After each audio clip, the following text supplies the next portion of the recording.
Okay, if you will have a seat, please.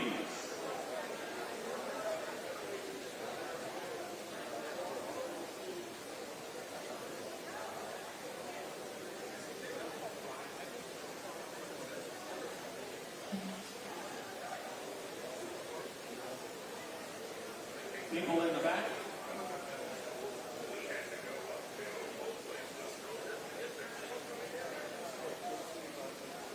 Please make your way into a seat, please.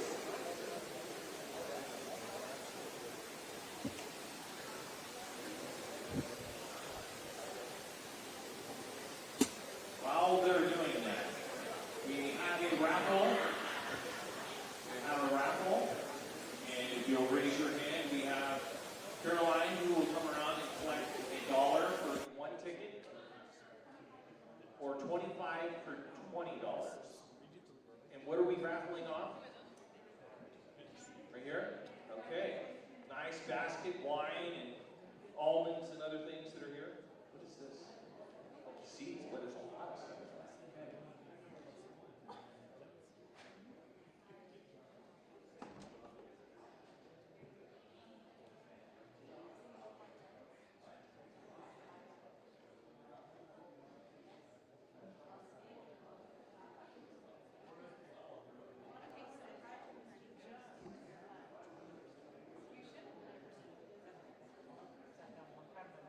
Okay, 6 o'clock, so we're going to go ahead and begin.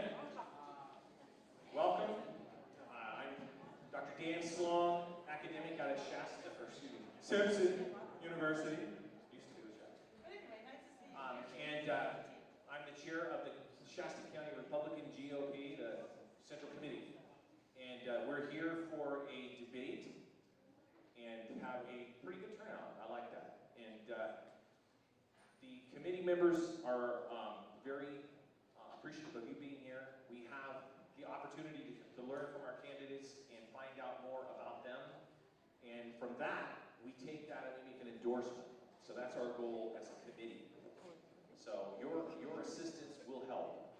And you'll see throughout, or at the end of the night anyway, a QR code that will be up here for a straw poll.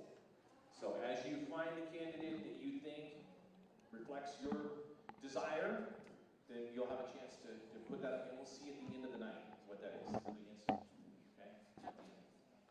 So, the candidates, we're going to talk about the debate rules here real quick. We have candidates that will begin with a 1-minute introduction.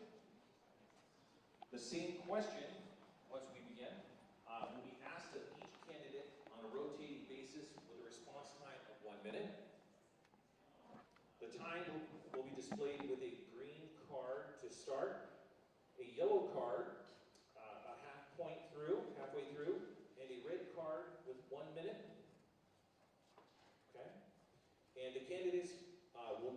their allotted time to respond to the current question asked, any previous question, or comments made by another candidate.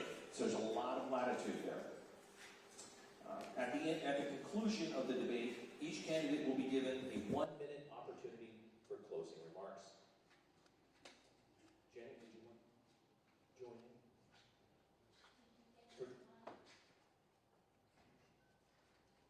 That's my number one. Yeah, a 1-minute introduction. So, should we bring them up now? So, we have one candidate, actually, that we're going to introduce first, and Eric Early. So, we have a U.S. Senate candidate for California running against Adam Schiff, and we're very pleased to be able to make that happen. It's a big deal for us. So welcome. Dan, thank you so much.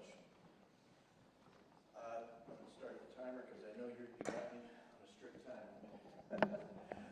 My name is Eric Early. I'm running for U.S. Senate. It's a statewide race. Everybody in the state can vote for us. And it's an incredibly important race. I'm very, very honored to be in Shasta County because I live in the opposite of Shasta County. I live in Los Angeles County. And everything I say here, I say all over Los Angeles, and they don't like me. I often call it the belly of the beast, but Second Amendment sanctuary, that is incredible. Paper balloting, I know, that's incredible. I know how the empty suit known as Gavin Newsom is trying to monkey around with that right now. I was a lead lawyer for the Newsom recall, by the way, and all of that entire Newsom recall team is part of my campaign team. Great people. So first of all, I want to start by saying with the events that are happening in the Middle East, I stand very firmly with Israel. These very firmly, no daylight. These Hamas are flat out savages. They're the devil's spawn. Okay? They are a death cult. They are a death cult. They are sick, and they've got to be taken out. And the head of the snake are those tyrant Tehran mullahs. That is the head of the snake. And we wouldn't be here today but for the weakness of the current President of the United States. So I'll start by saying something that you're not going to hear anything from a major candidate. I'm the leading Republican candidate in this race right now, notwithstanding a baseball player that was put in the other day by the lovely group of moderates that run our state party, Republican Party. I am a proud MAGA Republican.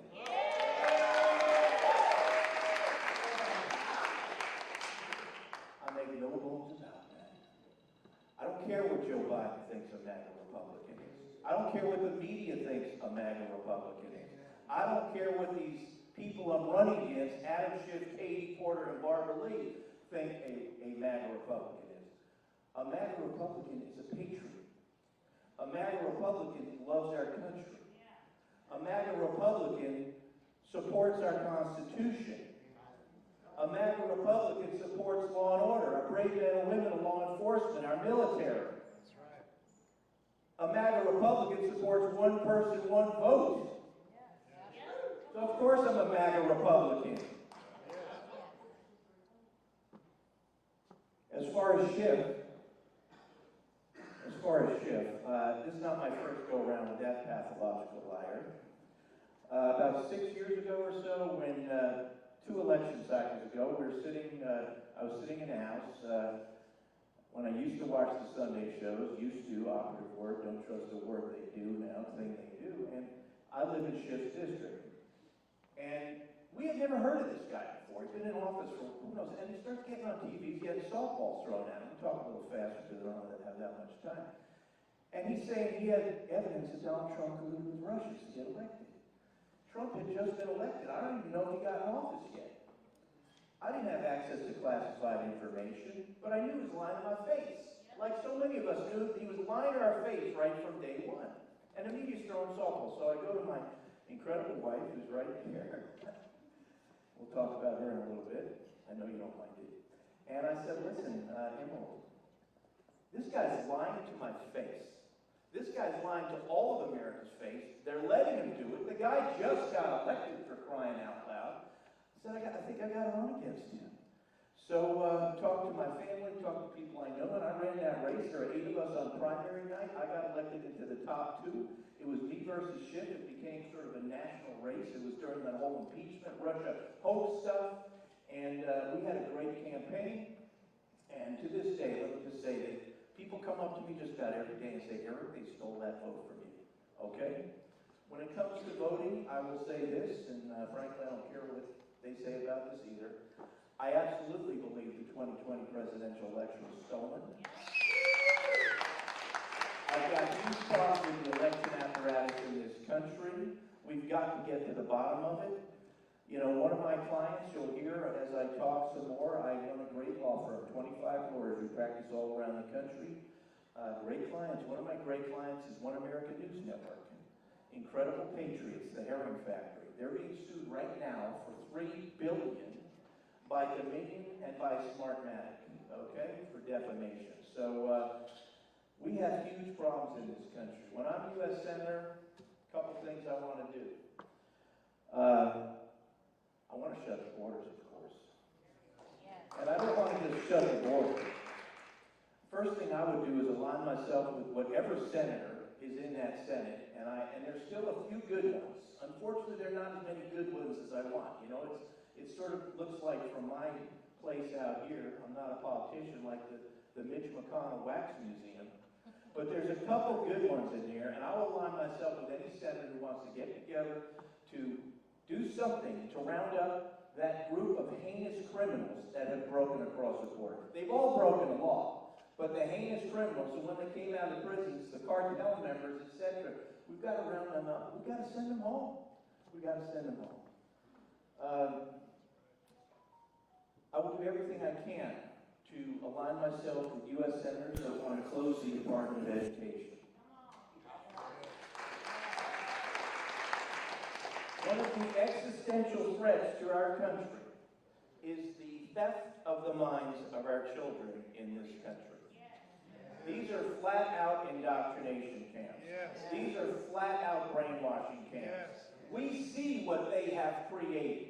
We see what has come out the other end. We see these, frankly, evil Marxist woke that have come out the other end. Brainwashing is powerful. I mean, we're witnessing the effects of flat-out brainwashing, starting in kindergarten, going all the way through college on the other end. You try and talk to these people and tell them that somebody born a male that had the surgeries and took the medications is not the equivalent of a biological woman, and they will go after you. That's what brainwashing does. I got nothing against transgender people if they're over 18 and that's what they wanted to do, but I don't want them in our kids' schools for the express purpose of doing what they're doing to our kids' heads. That's right.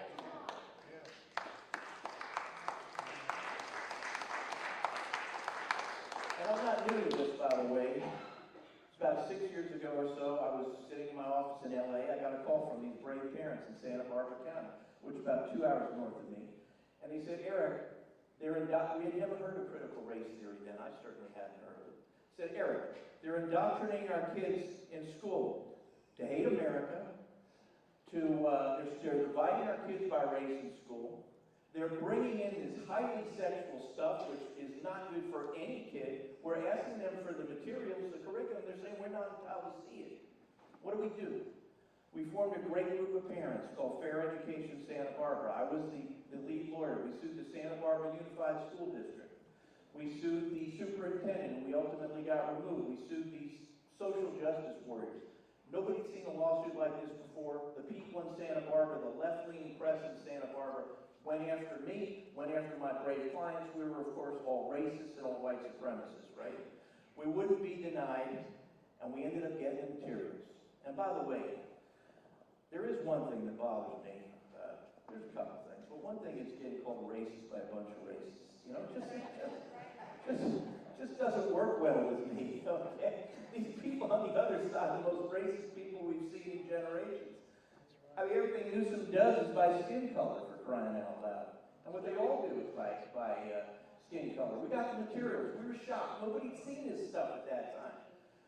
All white people are oppressors. All brown people are victims. America's bad. Socialism is good. Christianity is a myth. And this sexual stuff that should not be in school. Somebody on our team knew Betsy DeVos, who was Donald Trump's education secretary. She got to Betsy DeVos. Betsy DeVos got it to President Trump. He was stunned, and that was one of the things that started opening the door on this stuff. I will do everything I can as U.S. Senator to protect our parents and children. And this stuff that's going on in this state right now, where these brave school boards are stepping up, elected by we the people, right?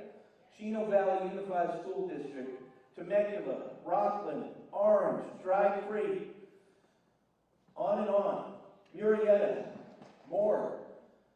Telling teachers, you better tell the parents. So what does this state do? They sue them to shut them down. It's to say you must keep the parents in the dark. These people are nuts.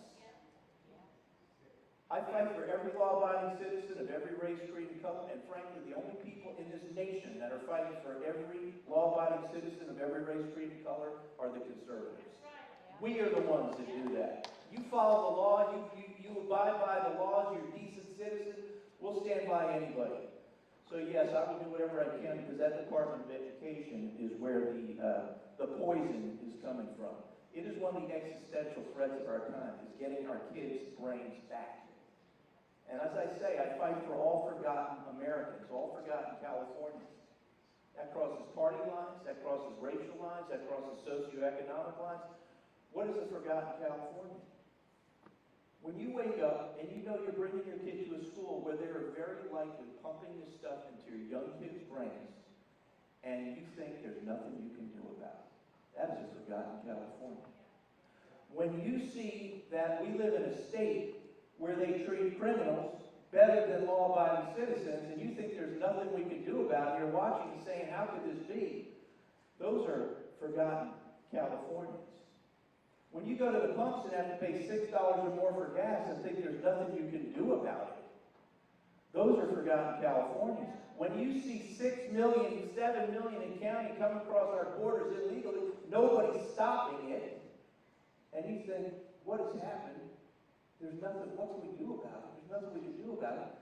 Those are forgotten Californians. I'm a forgotten Californian. I'm a forgotten American. I'm fighting for all forgotten Americans, and like I say, this crosses party lines.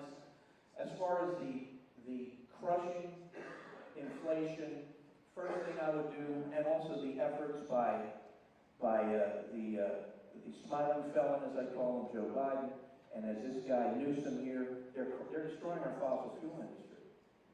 I mean, these people are overseeing the domestic destruction, domestic suicide of our nation. I believe in drilling, I believe in fracking, I believe in doing everything possible to make ourselves energy independent again, for all the obvious reasons. And when you bring down the cost of a barrel of oil, it brings down the cost of everything else across the board. So this is and we know this is common sense, which is what makes us so crazy, because everything they're doing has nothing to do with common sense. They're destroying this country in front of our eyes. So, you know, a little bit more about me. I've got a couple minutes left. I run a great law firm. I'm married to an incredible woman. She was born on a Navy base. She was raised on Navy bases. My dad was in combat at the Chosin Reservoir conflict in North Korea so long ago. He came back with a Purple Heart. I wish he was still with us today.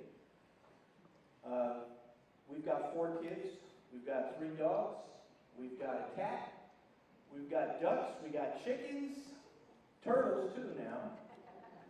You know, our son is in the Navy. I was telling that gentleman right there with the Navy hat on. He came off the USS Harry S. Truman about a year ago. And so people ask me all the time, why do you do this job? Because we don't need this politics in our life. Why do you do this? don't need to be called a senator. I don't need it on my resume.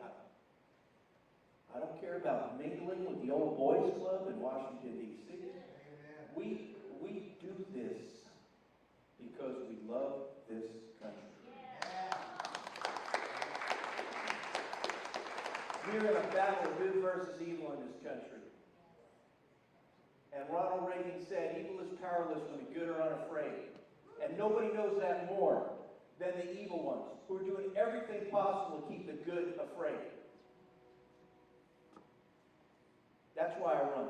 It's time for people, good people, come out of the private sector, roll up our sleeves, and do what we need to do to help the people. Help we the people. It is our government. It is not their government. So I'll just close by saying one thing, because I only have a half minute left. Believe it or not, at the end of the day, I'm optimistic. And it's so hard to be optimistic. I know so many people are losing hope. I know it, and it's easy to lose hope in this day and age. We are not the Russians in 1908 when the Bolsheviks rolled them. We're not the Cubans in the 50s when Castro rolled them. We're not the Chinese in the 40s when Mao rolled them. We're not the Venezuelans when Chavez rolled them. We are Americans. We are a completely different breed. This country was formed fighting tyranny. This country was formed saving people from tyranny all around this world. America is the greatest country in human history, and I absolutely believe that we will get this country back because the vast majority of Americans support what we believe in. This mainstream media, they do what they do. That's one of their tactics. They make it look like we're in the minority and these crazies are in the majority. Not so. So my name is Eric Early. I'm running for U.S. Senate. There's no candidate like me in this state, and we're getting support all around the state. We got a great team. Joanna Lasaga and Rebecca, who run Yuba County Senate Committee, one of the many Senate committees that's endorsed me. Joanna's driving around in that pickup truck out there. I don't know if you saw it. It's pretty sick. She's passing out envelopes. We need your support. I need the support of the great patriots of Shasta County. And so thank you so much for having me, Dan. Thank you. Thank you. Let's give him a hand.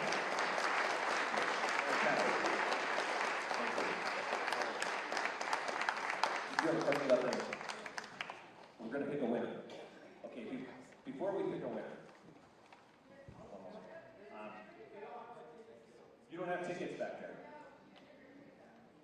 You don't have their tickets.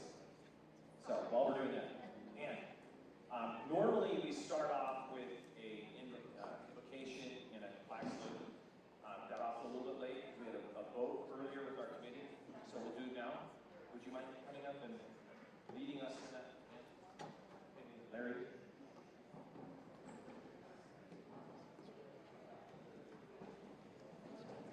Okay, everybody, this is our presentation. I'm going to be reading tonight from the National Federation of Republican Women. It was a prayer book that was given to me. And I think with what we just heard, I think this is a great prayer for our country. Dear Lord, we gather today to thank you for being Americans. We pray for our elected leaders, our party officials, and all those in attendance. We ask for guidance and wisdom to lead us in a responsible manner. Bring us together in unity and clarity. Please protect our men and women and the armed forces as they defend the freedoms that we enjoy today. Strengthen our resolve to continue to fight for conservative values and principles. Give us an unwavering patriotism for the United States of America. Again, we thank you, Lord, and we are grateful for all that you do for us. For we thank you and praise you in Jesus' name.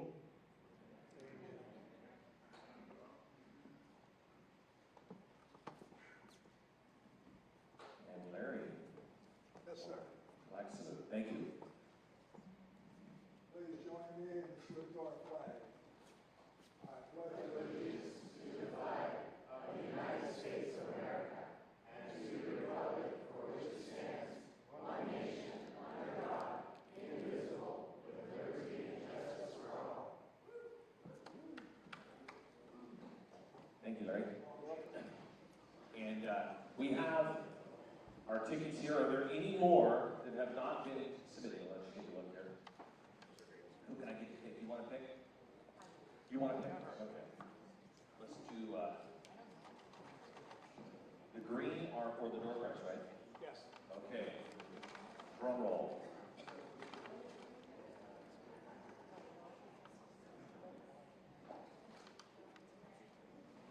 Five, 7, 1, 8, 2, 1. Hold up your hand. Hold up your tag. 5, 7, 1, 8, 2, 1. Yeah, green. Green. Melissa. Melissa Hunt. And she will bring it to us. Next. Okay, the red ticket, and what is this for? The raffle item here. 7, 2, 3, 6, 5, 3, 2. So the last numbers are 5, 3, 2, or 6, 5,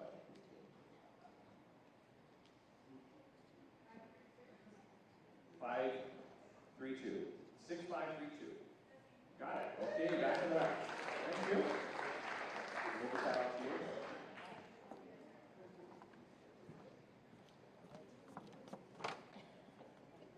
So we're going to move on to our next candidate that is here.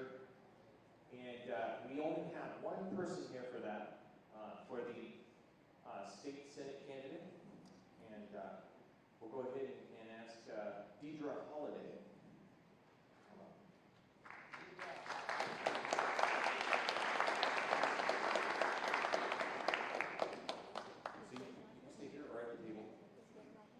Dave is not here, so he could not make it.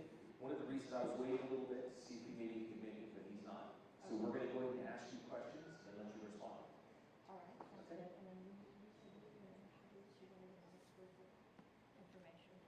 Why don't I have you do it, because that's the introduction for each candidate. You get 1 minute to do it for yourself. All right. Thank you. You want to do it?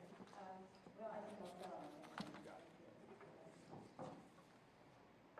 I want to thank everybody for coming. I just really appreciate that so many people in this area are interested enough to come and get informed about candidates. A little bit about myself. My husband and I have been married since 1974. Thanks. Is that it? Okay. I don't want you to miss that. My husband and I have been married since 1974. He's in the 4th row, second in. And we have 4 children and 6 grandchildren. I was born and raised in Los Angeles County, and then when we got married, we moved down to San Diego County, and we raised our children there. We moved to Redding last November. We're following 2 of our kids that are here, a daughter and a son. So I took a couple of years of college at Cal State Northridge as an art major, and then switched over to nursing and came down to San Diego to get my degree at San Diego State University. I worked in the hospitals for about 13 years and then did home infusions for another 6 or 7. And then the abortion issue just grabbed me by the jugular. And I began standing in front of the sidewalk, on the sidewalk in front of abortion clinics and trying to convince women. And as I did that, I could see that it was the 11th hour. Their worldviews were already established, and so I just went into prayer about it, and I thought, where did the worldviews come? And besides family, they come from education school. So I ran for school board and got on the school board in Vista Unified School District, and it was a rip-roaring, thank you, rip-roaring. Out of time. Thank you.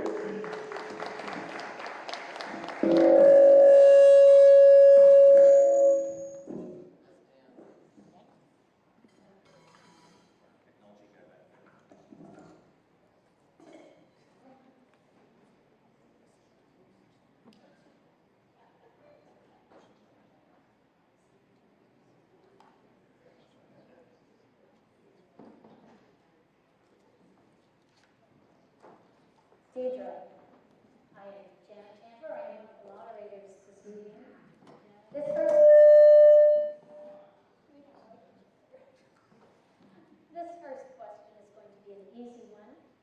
short list, question and answer. It's not an essay question. List the 3 qualities that make you the best choice for the voters to hire you for the position of California Senator. Well, I would say probably that the reason I'm here is because of my love for God and my love for country. I am not a politician. I do not like standing in front of a microphone. But just seeing the country state and the state's state and how far we've gotten off our lines has drawn me into this. I just feel that our country is worth fighting for, and we have been in covenant with God since 1607. 3 qualities. Not essay, I'm sorry, qualities. Okay, that was one. Another one is a willingness to speak up for what I think is right. And another one is that I don't have any PACs, tax or money interests or anything. I'm just here to represent the people.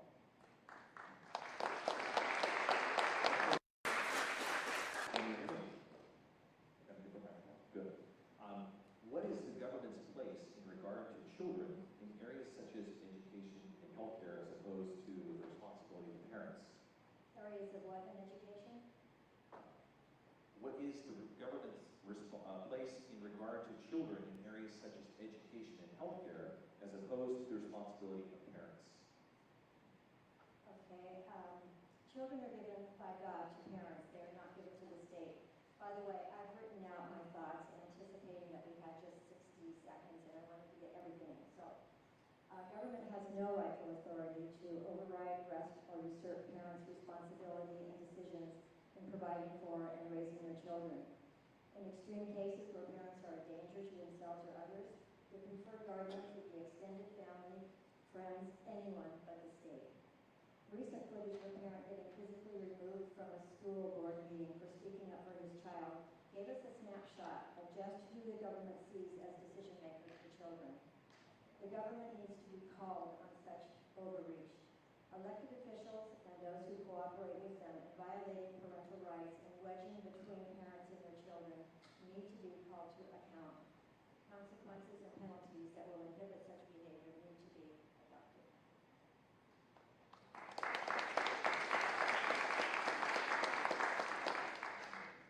Deidre, as an employee of your constituents, you will be required to take an oath of office, and you will be required to say that you will uphold and defend both the Constitution of the United States and the Constitution of the State of California. We are going to assume that you are familiar with those 2 documents since you will take an oath for them. So, easy quiz question. What are the 5 rights that you will be protecting in the First Amendment to the federal Constitution? I mean, the freedom of religion, the freedom of speech, the freedom of to petition the government, the freedom to peaceably assemble, and the freedom of the press. Maybe.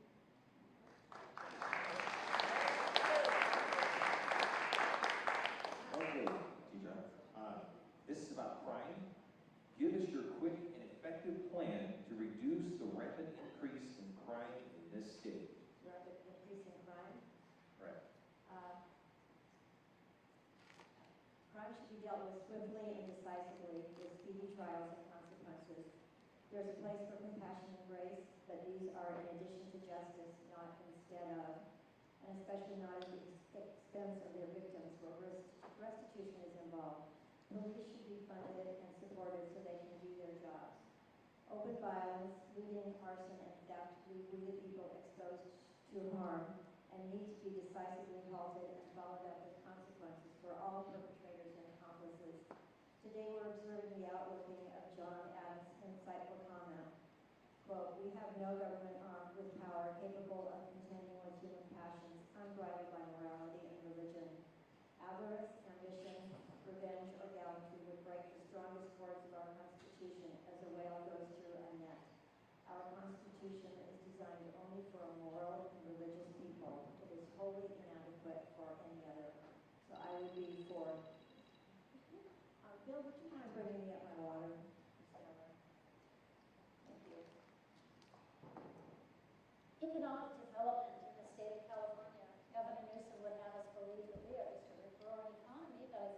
anybody in Shasta County would question that.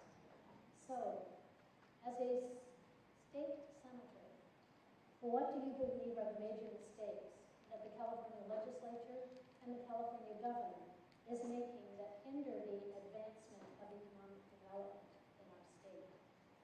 Well, I think we're overregulated. I think that they're getting too much into local government, economics, growth, taxing, things like that. And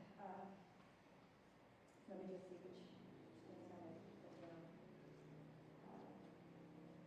The taxation is huge.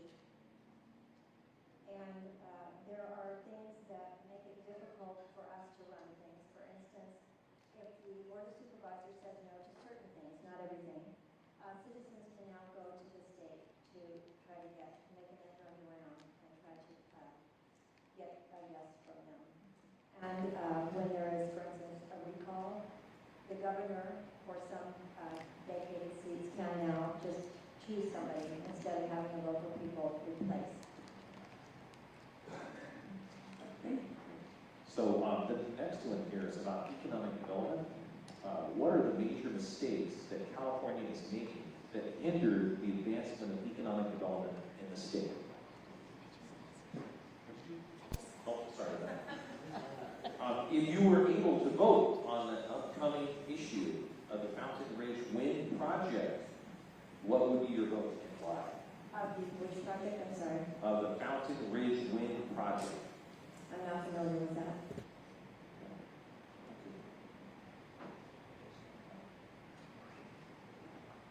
California has a lot of water. It just may not be in the right place at the right time. And yet it always seems to be in short supply no matter how much it rains. So, Deidre, give us your 1-minute lesson on how to solve this problem with water in the short term and in the long term. The vast majority of our droughts are artificially induced. There's plenty of water. The earth is about 67% water. The state water board and state legislature are overriding local control of surplus water and then siphoning it off and diverting it to the ocean. Farmers are restricted in the amount of water available to them, and the result can be seen to the left and the right of highways in different areas. Sliding scale fees amount to penalties for increased usage. Any water storage challenges induced by keeping the water available to the land rather than sending it to the ocean could be mitigated by releasing what is needed to the farmers and ranchers and others whose livelihood depends on it. They are feeding the rest of us with real food.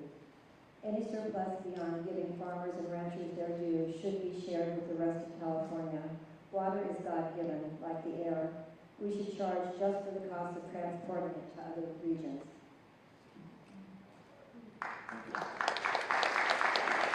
Employment and jobs.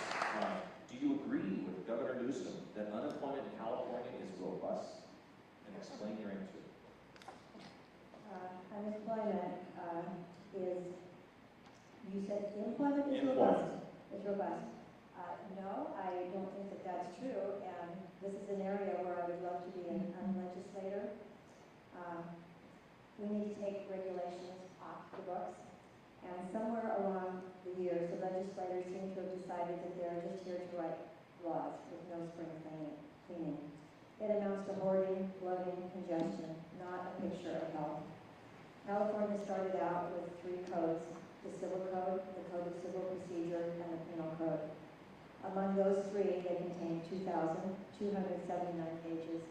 Today we have 29 codes. The less that is in the government's hands, the better for the people. Thomas Jefferson preferred a hands-off approach to government with these words: a wise and frugal government which shall leave men free to regulate their own pursuits of industry and improvement, and shall not take from the mouth of the labor bread it has earned. This is the sum of good government. So the less involvement, the better we'll be with employment and jobs.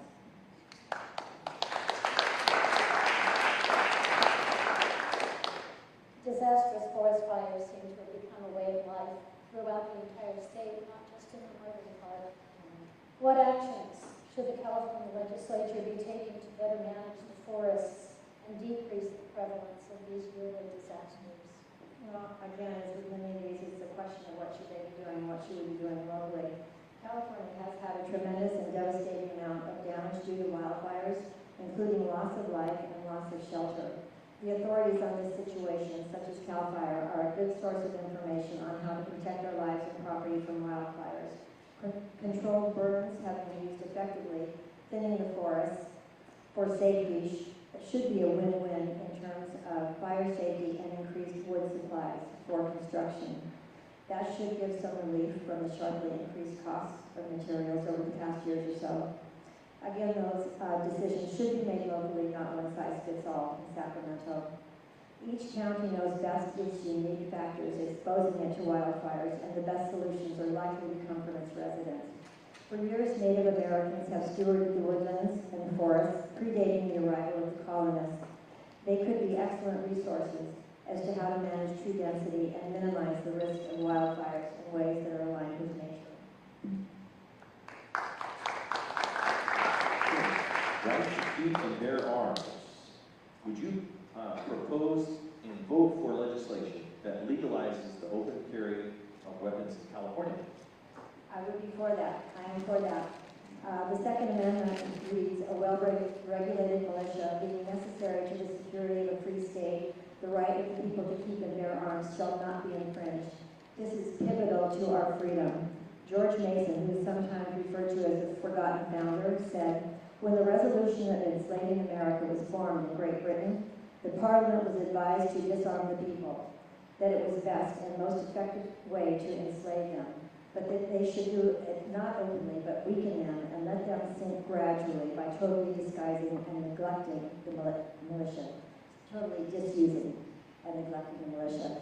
James Canton, authority on law during the time of the writing of our founding document, said that the municipal law of our country has likewise left with individuals the exercise of the natural right of self-defense.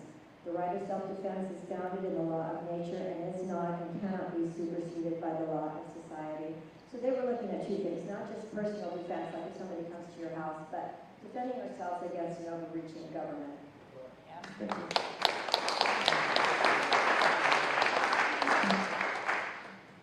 Currently, the California State Legislature has proposed a constitutional amendment that would weaken the protections of Proposition 13.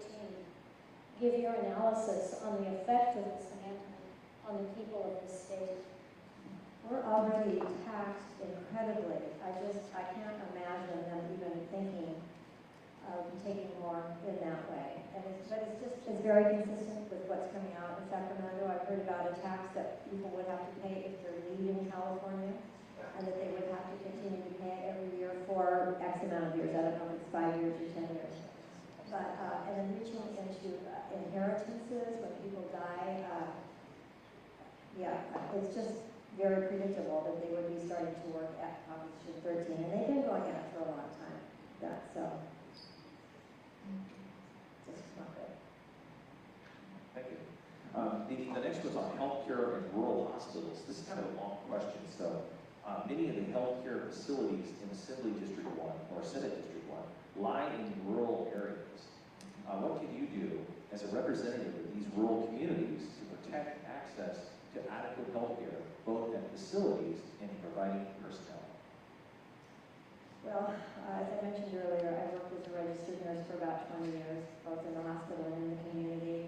And short staffing is historically a common challenge with regard to health care. It just only got worse with COVID, when the hospital administrators and healthcare decision makers shot themselves in the foot with the COVID-related requirements and mask mandates. So for starters, we need to make it a more friendly environment for people to want to even come and work in hospitals, all hospitals, but rural hospitals especially, because they're feeling the pinch just with their location. Understandably, things got more challenging when conscientious objectors left. Looking back, they were wise, they were smart to do that. It was not a selfish thing. It was a matter of survival, because we're watching people drop like flies by the week from the vaccine. So we just need to be more friendly to people and draw people to healthcare in particular. Thank you. Housing is definitely an issue throughout the entire state. The cost of houses are up, interest rates are up, home insurance is nearly impossible to find.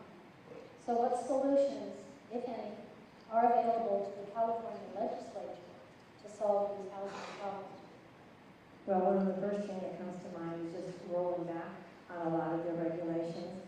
I don't think that the current approach to housing and real estate in general is consistent with the wording from our state constitution. It states in Article 1, Section 1, that all people are by nature free and independent and have inalienable rights.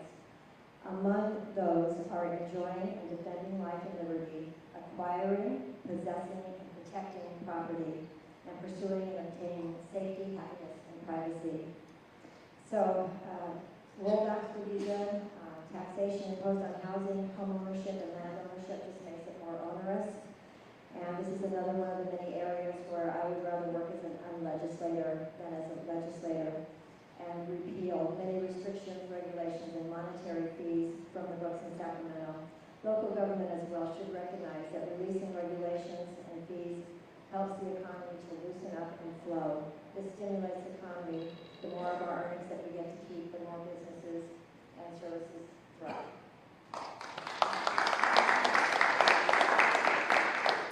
The next one is on election integrity. Election integrity. How would you have voted on the recent legislation denying the use of hand counting of ballots in Shasta County and other counties in the state? Defend your answer. I'm sorry, I had a hard time hearing your words. How would I have voted on? I'll read it again. Okay. Can you hear me? I can, but sometimes the words are muffled, and Okay. how would you have voted on? Yeah, how would you have voted on the recent legislation denying the use of hand counting of ballots by Shasta County and other counties in the state? And then to defend your answer. And you're referring to AB 969, which is an outrage. Election integrity is a critical issue. Without honest elections, we don't have representation. There's no longer consent of the governed. With machines, all our efforts to get out the vote are eclipsed by a virtual flick of the switch. My recommendations: do away with mail-in ballots, use only absentee ballots. 1 day to vote. Hand count paper ballots at the polls on the day of the election.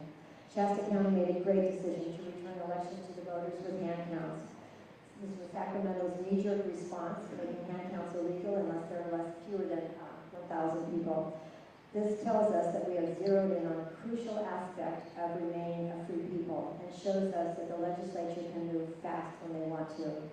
At a recent election in France, 35 million ballots were counted by hand in a matter of hours. Hand counting is tried and true, transparent, cost-effective, and accurate. Any candidate that downplays the importance of fair and transparent elections or expresses doubt that elections have been stolen across the country is either part of the corruption or naive. In either case, they are not going to advocate for your voice to be heard at the polls.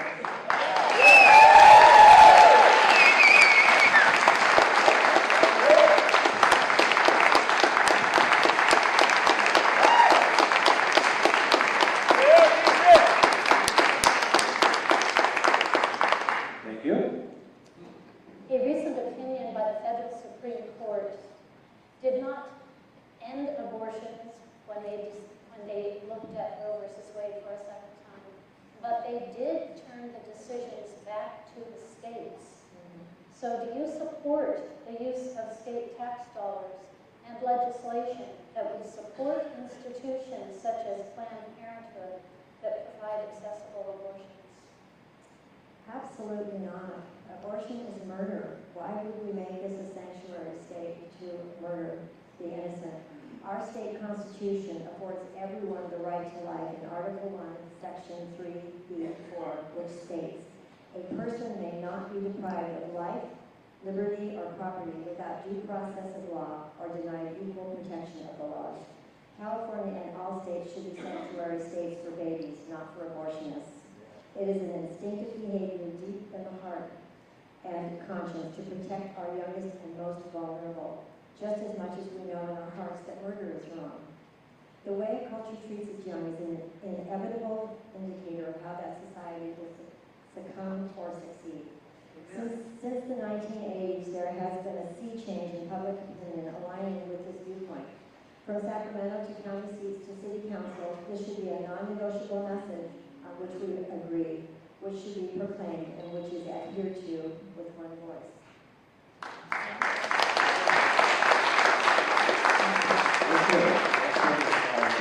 Marijuana. Okay? Recognition of personal rights, infiltration of cartels and crime, water pollution, increase of dollars to the local economy. The arguments continue. Where will you stand on the issue of marijuana, medical and recreational, and legal grows? This is a difficult one for me. There are appropriate medical uses for marijuana, but on the other hand, it's a gateway drug that abets the slide to stronger psychotropics. Some side effects that can endanger the user and others are impaired body movement, difficulty with thinking and problem solving, impaired memory, and with high doses, hallucinations and delusions. I think that restrictions would best be handled with the goal of protecting people, both the users and those around them, similar to the way we have addressed the problem of alcohol consumption. Restrictions should come from an eye to safety concerns, including driving or operating heavy equipment. Homelessness. We all see it. We all know it's there.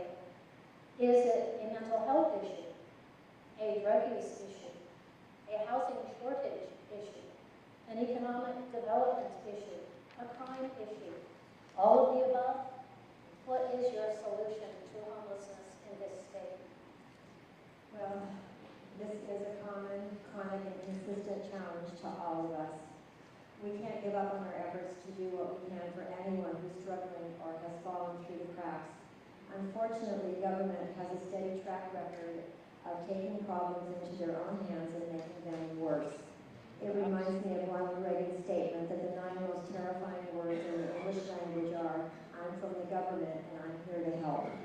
Private endeavors that incorporate the gospel of Jesus Christ, offering enduring hope and healing, have superior and deeper reaching results to secular intervention. Solutions for Change in Vista, California is an example. It has become a prototype and model for other programs through America. It involves sharing the gospel and does not take government funding. 1 minute does not allow for a detailed description, but I would refer you to an internet search. Mental institutions for those who cannot fend for themselves and or are a danger to themselves or others are also needed.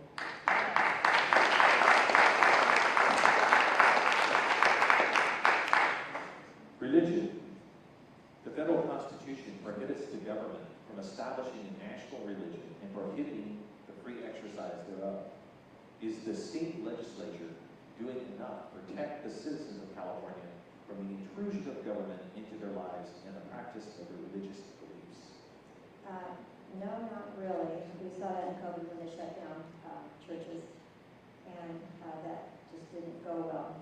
There are no valid or legal restrictions on practicing one's religion in this country.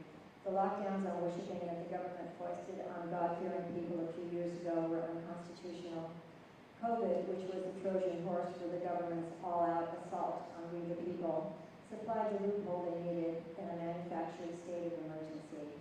They were eventually halted, much in thanks to those courageous pastors like Rob McCoy and Shay On in Southern California, who stood their ground, stayed open for worship, sued the government, and won. Just for the record, the separation of church and state is a myth that has deceived many people. It is not law. It is a phrase taken from a letter written by Thomas Jefferson to the Danbury Baptists to ease their fear of the government establishing a religion, as had been done in England. Congress, not we the people, is the only party that has restrictions placed on it regarding religion. They cannot establish a religion, nor can they prohibit the free exercise of religion.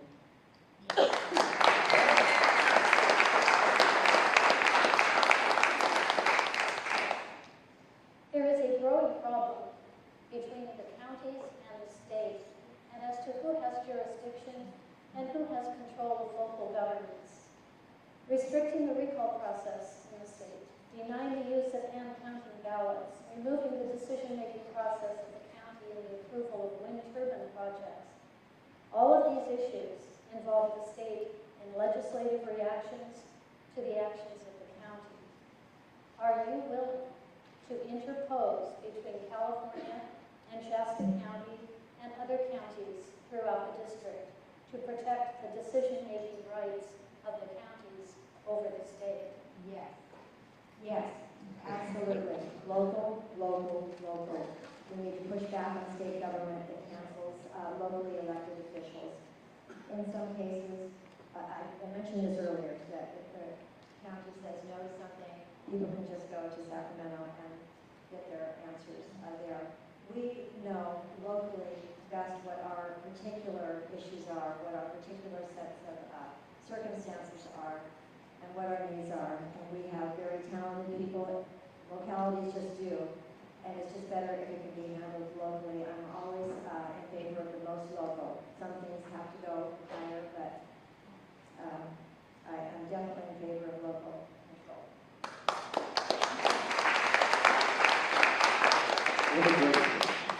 So, what will you do to protect our economy from the impact of illegal aliens on our schools, public services, housing, medical care, water usage, and financial loans? And what will I do to protect?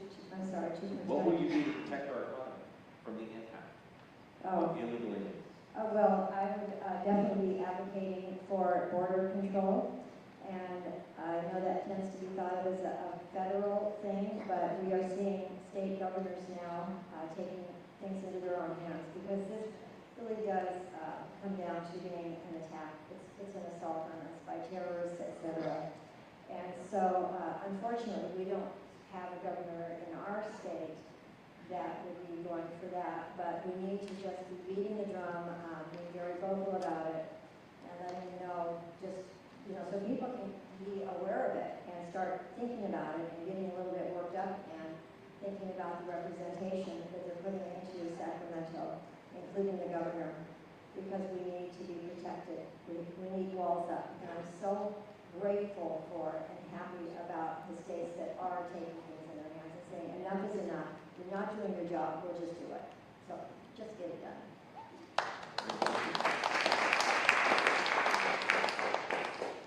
Talk is cheap, actions speak louder. Title 8, Section 1324 of the U.S. Code makes it illegal to harbor a felon, including illegal aliens. As a state legislator, would you assist in bringing charges against any state official who commits an act in violation of this code? Absolutely, without a doubt.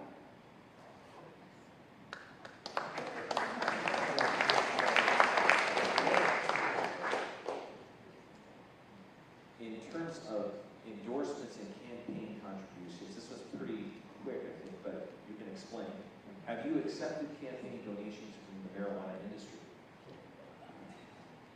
I'm sorry. No, I have not.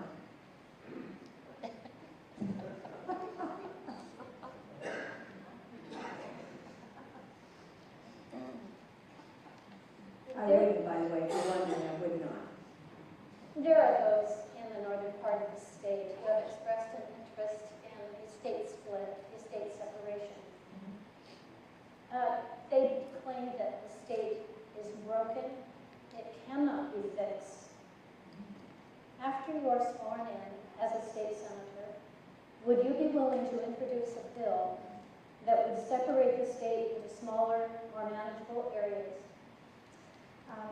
That sounds like a good idea, but I would have to know more details, because some of the movements are to secede and others are just to kind of No, we're talking specifically about separation and split according to the dictates of the United States Constitution. Okay, so It is not secession. Okay, yes, I think that it would be just a lot of work. Could be ways that they would anticipate and knee-jerk shut it down, just like they did with hand counting once Shasta made a move. But it's definitely worth going for.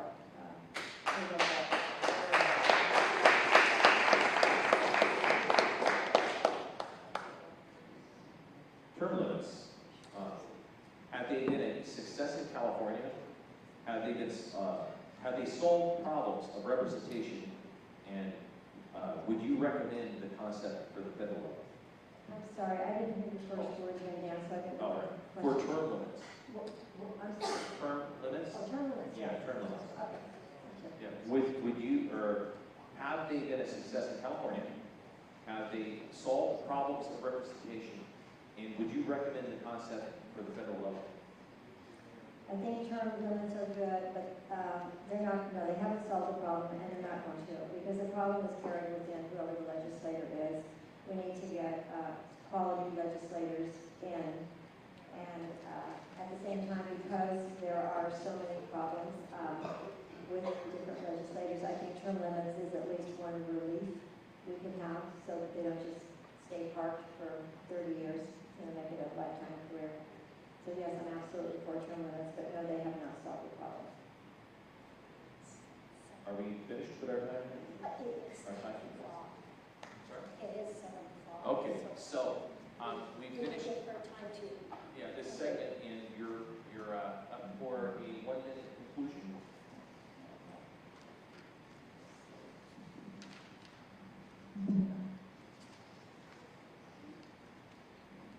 I was hoping there'd be a minute to just say something else.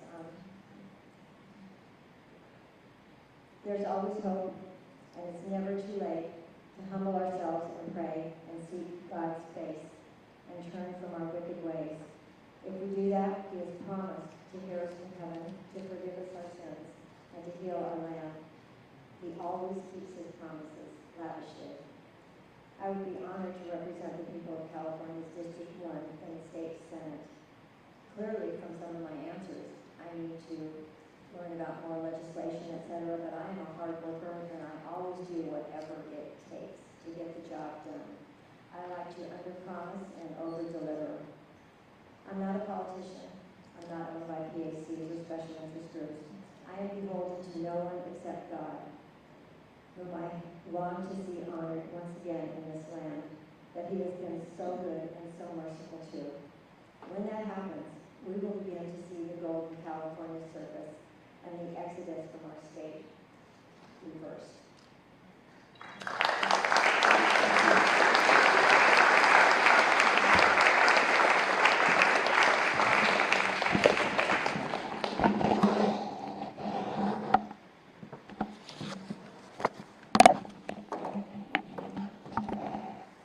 Okay, so we're going to move on to the next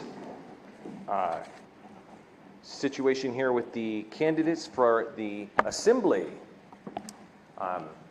We have the same rules as we had in this, but with more candidates, obviously. So the candidates will begin with a 1-minute introduction. The same questions will be asked of each candidate in a rotating basis with a response time of 1 minute. Is this microphone working? Okay. Okay. And the time will display the timekeeper will display a green card to begin, a yellow card at the halfway point, and a red card at the end. The candidates may use their allotted time to respond to the current question, any previous question, or comments made by another candidate. And at the conclusion of the debate, each candidate will be given 1 minute for an opportunity for closing remarks. Okay? So do we have our candidates that we could ask to come to the stage, please?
What? introductions. We already got the rules. Darn, I was so hoping I could do them again. Okay, you know the rules. You are going to be asked the questions, and they will not necessarily be the same questions that were asked of the senatorial candidates. So if you were thinking, hey, I got this covered, not maybe so much. Are we going to have Mr. Michaels? Gary Michaels? No. Oh, okay, so it is just you four. You are going to be given an opportunity for a 1-minute introduction of yourself. And please sit. Don't you want to sit? Yes, now. You look so uncomfortable standing up there, wondering if your stomach is pooching out, if your shoulders are back. You know, come on. So we will begin with Melissa Hunt, and then Tanessa Audette, and Heather Hadwick, do I have that right? And Mark Mazzano. So the first person who will be introducing is Melissa, and then you will go through, and you may certainly stand when it is time. Could we raise that screen so they're not bonking themselves on the head every time they stand? Or move the table. Hey, so much easier. Yay. Okay, executive decision made by the candidates. All right, Melissa, your 1 minute begins. Good evening. Oh, that's good enough? Okay. My name is Melissa Hunt. I am on the Anderson City Council. I am born and raised right here in Shasta County. And born in Mercy Hospital. When I was a kid, we lived in Idaho. Elementary school, we lived in Lakehead, owned a family campground. And as a middle school to high schooler, I lived in Cottonwood, lived in the country life. And then off to Southern California, Los Angeles, but I'm back. Went down there and studied, get a BA degree in education, taught for a couple of years, came up here, continued my education at Simpson, getting my teaching credentials and my master's degree in education, and then taught in Christian school. I found myself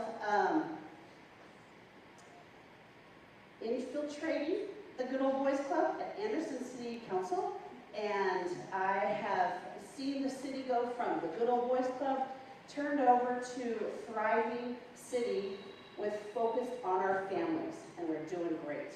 Thank you.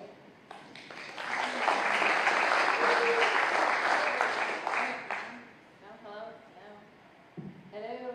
Hello? Green. We have green. Thanks. Good to see everybody.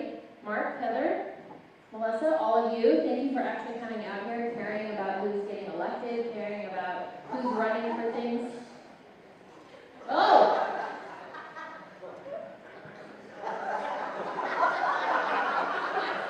Just when you think someone's not watching over your shoulder, there he comes. Hi there. Well, that's awkward. I'm gonna go stand over here. Hi everybody, thank you for being here.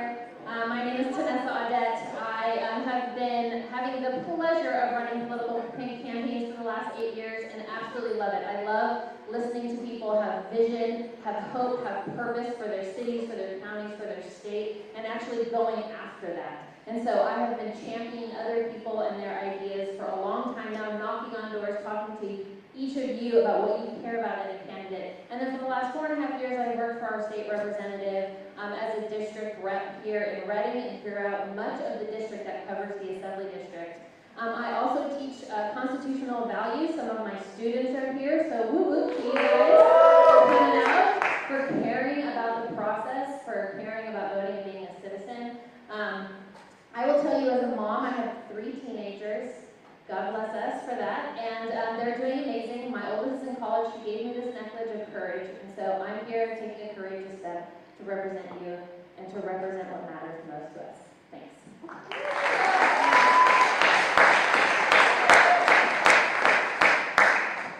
Hi. Hello. Hi, my name is Heather Hadwick. I'm from Modoc County, and I am running for Assembly. I am your rural candidate, the only non-Shasta candidate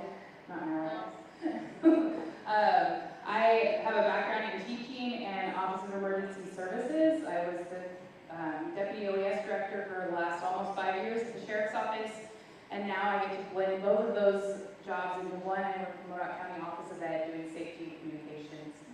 I am not a politician. I have been on the school board, but I am new to the political role, but not working with government. I have a heart for service. My husband and I have been married for 20 years, high school sweethearts. We have 2 boys. Our youngest is a sophomore, and our oldest is a freshman in college on a shooting sports scholarship studying ag business in Nebraska. And I'm here because I want them to stay in California. I want it to be affordable enough for them to make a life here, and I want them to be able to make their life here. So I'm hoping I can earn your vote tonight.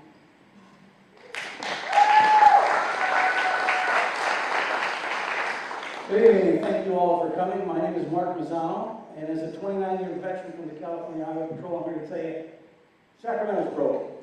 It's absolutely broken. There's no way to say it. I moved to the Northstate in 1999 when a crook I was chasing on an organized crime task force figured out where I lived and threatened to blow up my house and kill my family. But I stayed with the Highway Patrol and I moved to the Northstate and I promoted to the rank of sergeant.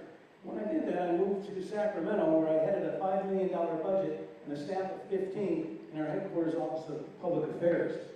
When I looked at what was going on in my city, though, it was a bittersweet taste, and I didn't like it. And so I ran for the city council in 2020. I've been there for 3 years now, and I have fulfilled my first campaign promise, and that was to rebuild our police department. I did that. We did that on the council. We have 122 sworn personnel in our police department here in Reading. That's the most we've ever had, people, and the city of Reading is a lot safer today than it was years ago. You know, the reason that I say Sacramento is broke is because Newsroom is a great guy at saying one size fits all. Now, I wouldn't be here tonight, and I have to do this without the love of my wife. She's right over there. And we've been blessed this year. Our son, Marcus, and our daughter, Christine, a nurse, has given us a grandchild. His name is Jackson. And my son-in-law, the Deputy Sheriff, Joshua, is here to represent. Thank you.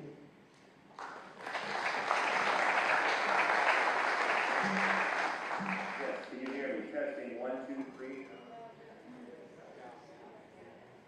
Right now? Good evening. Good evening. I'm Gary Michaels. I think of the Shasta GOP as being one of the very few GOP county committees in California who are uniquely positioned to not only affect positive Republican change in your county, but also in the district and the state. So I am honored to be here tonight. Thank you for allowing me to participate in this debate remotely. I look forward to eventually meeting each of you in person. Tonight, however, I am in Orlando, Florida at the Florida Charter School Conference. I am a small businessman. I own 2 companies that specialize in K-12 education, and our Florida school clients are very important to us. I hope in the next 60 minutes to talk a little bit about what I intend to do if elected to the Assembly. If you nominate me, if I can get that far, what I think I can do to restore greater Republican minority government in the state. Thank you.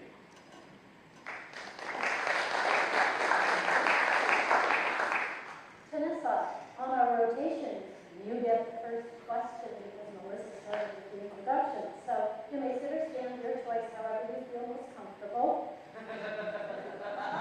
So let us address the elephant in the room.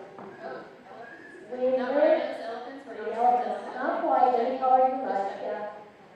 We live in a state that not only has a supermajority, but a Democrat governor. And you know when you go to Sacramento that you are going to be one of just a few Republicans in the Assembly.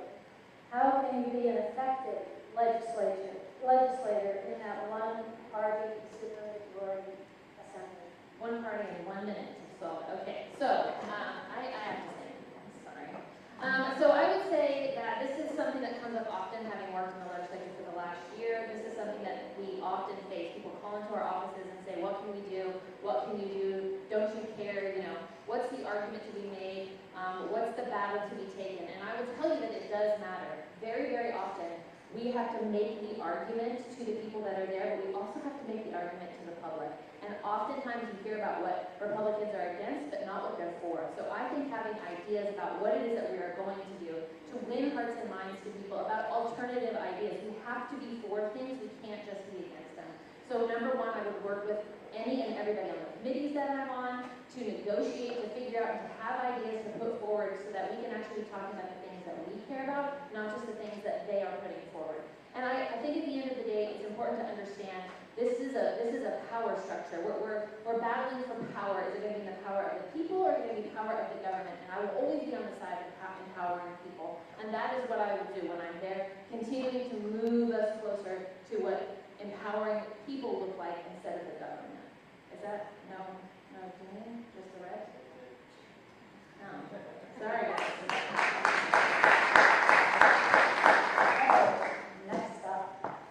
So I have been hired at agencies as what I would call a fixer. I come in and I build that trust with the public. I think that's something that as a Republican Party we have to do again. We're not very good at telling our story. I think that between good communication and connection that we can do this. I am great at collaborating and bringing people to the table that are not necessarily invited. And I want to prove that to you. I created a natural resource sustainability group in Modoc County with 28 plus agencies just to educate each other on what the limitations were, what their goals were, and we connected fire mitigation projects that were like half an acre apart. We were competing for grants for the same project. We have to talk to each other and we have to communicate, and I will do that for you in Sacramento.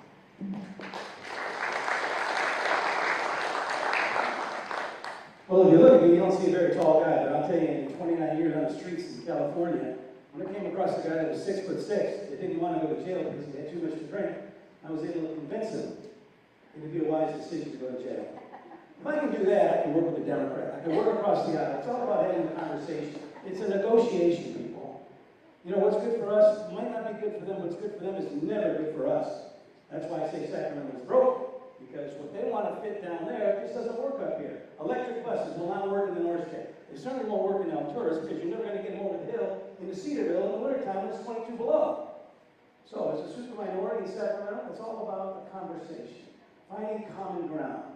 And one of the things that's lacking in Sacramento right now is legislators with a law enforcement background. That's why we're getting the ridiculous laws that we're getting out of Sacramento that just don't work. Prop 47 is a classic example. It doesn't work. You can steal $950 a day and you're going to get a ticket. And that's not right. You need to be held accountable. I spent 30 years putting them in jail, and Newsroom keeps letting them out.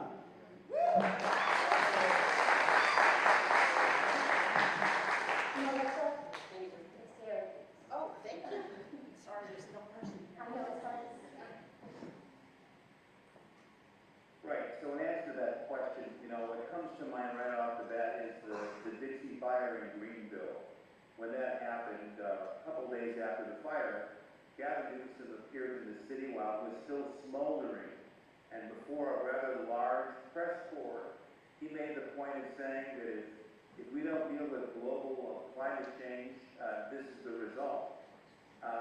So in answer to your question, how to be an effective legislature in a one-party system is to work at developing a two-party system and to call out what people like that, what the governor of the state is doing by immediately providing a rebuttal, which the Republicans now don't do.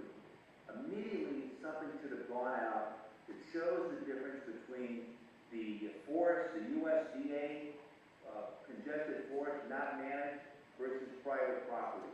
That plus mitigation and alternatives to the problem of wildfire. Solutions need to be distributed to the grassroots media out there, the podcasters, the video content sharers. We need to find the Rush Limbaughs of the 21st century to get our word out because we are not his voice in the mainstream media. We all know this. I'm sure everybody there has faced these facts. This is how we begin to build and work toward getting our minority status in the government. Now, it's only 22% of the Sacramento legislature, and nowhere to be found in the executive branch for 17 years.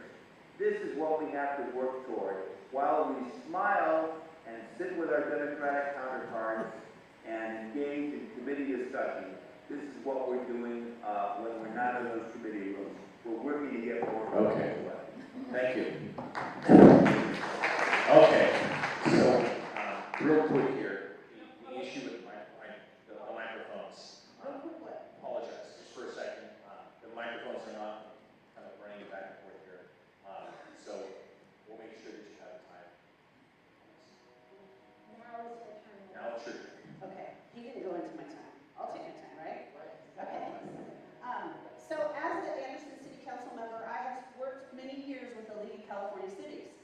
have gone to Sacramento, I've gone up and down the state when it comes down to it, involved in the league.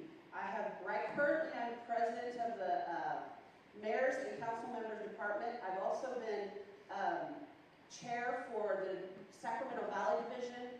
I've spent many different times where I can speak up in a room full, and let's face it, there's going to be more Democrats than Republicans, and speak up. It's just a matter of speaking up.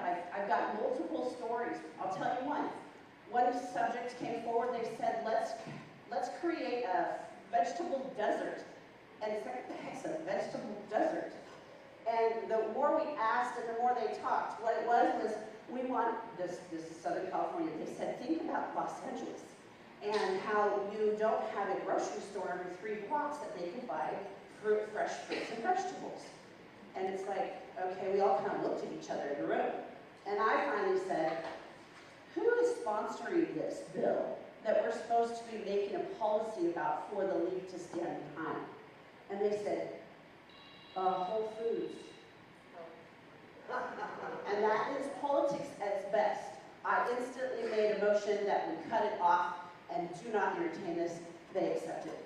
It just takes common sense and talking. Speak up.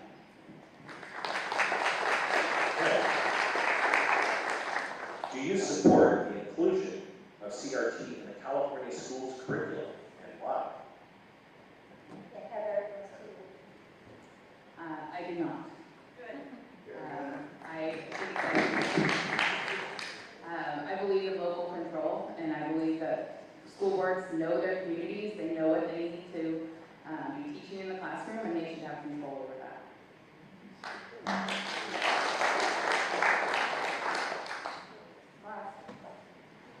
No, I don't support critical race theory, not in schools. It's a divisive tool that they're using at the elementary level, and I think parents need to get involved and take a stand. We heard the speaker speak about what they did in another city. We could do that all over the district and take back our classrooms, take back the education that we're giving our children, and certainly not making it about race. And that's what they're doing with critical race theory. They're making it about the color of your skin. That's not what we're about in America. That's not why we came to this country in the first place. All men are created equal. All women are created equal. We all live together. And for that, critical race theory just doesn't work for me.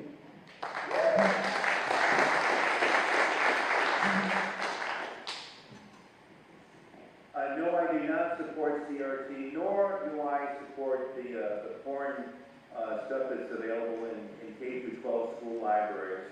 Listen, this was a winning issue for Governor Youngkin in Virginia a couple years ago, and I believe this can be a winning issue for Republicans in California in 24.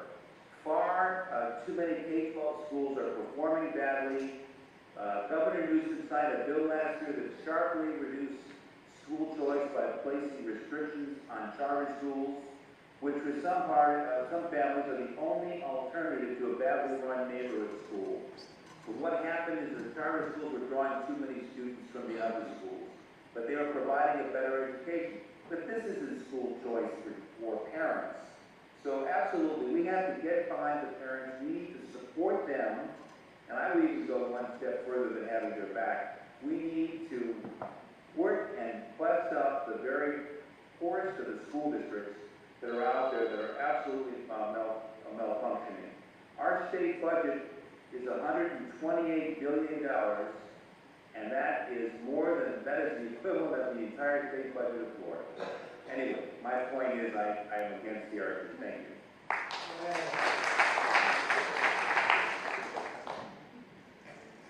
I am completely against acronyms. That's all there is to it.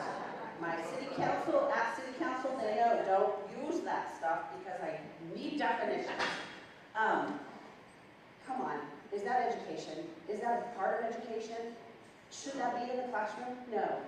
Let's get down to common sense. Let's go back to phonics, for crying out loud, and teach the basics, reading, math, the typical stuff that you learn, not agenda items. Thank you.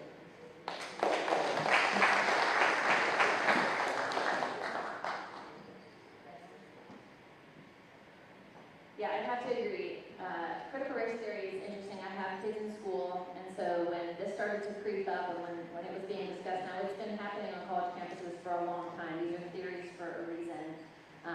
But it's rooted in Marxism. It's rooted in things that are not part of what we teach in our public school systems. And so it's important that those types of ideas are left in colleges where people can incubate ideas and talk about them. But when it comes to our children, when it comes to molding their minds, they should be learning history. And we have dumbed down what's necessary to actually pass classes. What is it, 75% of kids are not science ready when they graduate from high school. 65% are not literate in math. We have major failings in our systems here in California. It's time to address those and not to be introducing ideas that how to divide people. If anything, we need to come together now more than ever.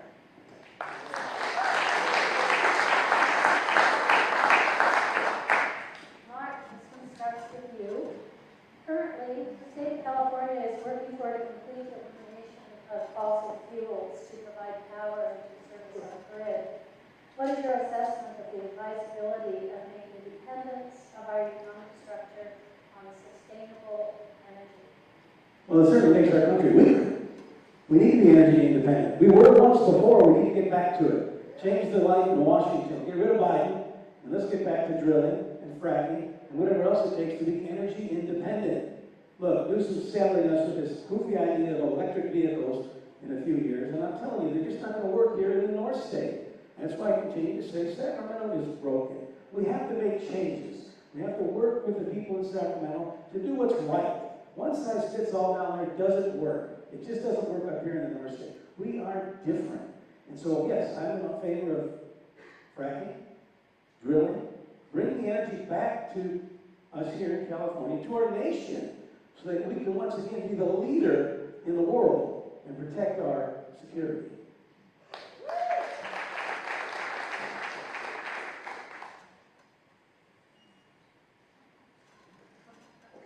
My friends, we all know how expensive living in California is. I'm in Florida, and when I tell folks here that I'm from California, they even know about it, all right? And we know a big reason for that is the cost of oil, energy. It affects us at the pump, it affects the transportation of our goods and services. But the way to combat this issue is not to play on the Democratic Party.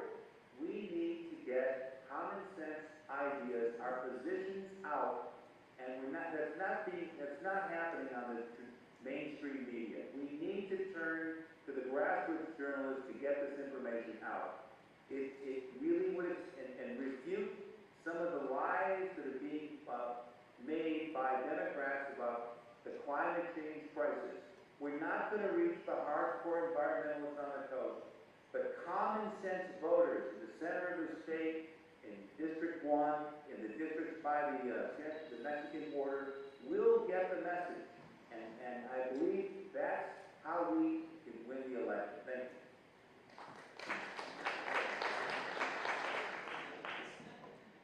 Florida knows what California is doing because California is a leader. And unfortunately, the environmentalists have taken over in our government and throughout our state. God put the minerals, the oil, all those things in our ground for us to use. It's time to access them again. Go back to them. It goes back to common sense. Thank you.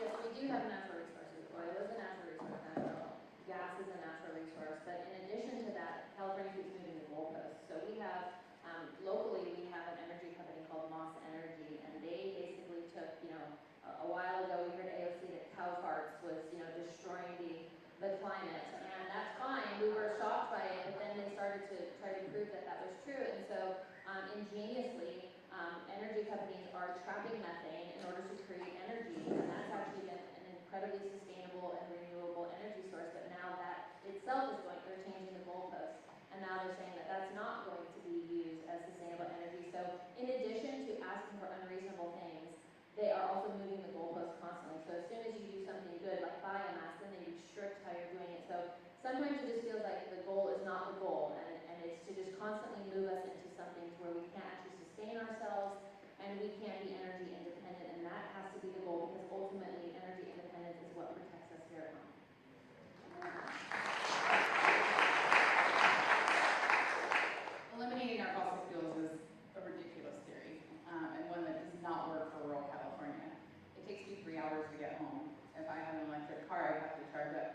have a charger station in Alturas because the festival plant's in Reno and you can't get back to Portland or San Francisco if you don't stop. So it's very important. They put the chargers in the horse trailer parking, so it's a big deal in that. We are paying $6.89. I think I paid $6.89 to put diesel in our truck. That cost is only a ripple effect on our economy. If we can open up what we should be using anyway in California, then that ripple effect is only going to help us. It creates jobs. It makes it a more affordable live here, which is what we all want. And it gives us a future and gives us power in the nation.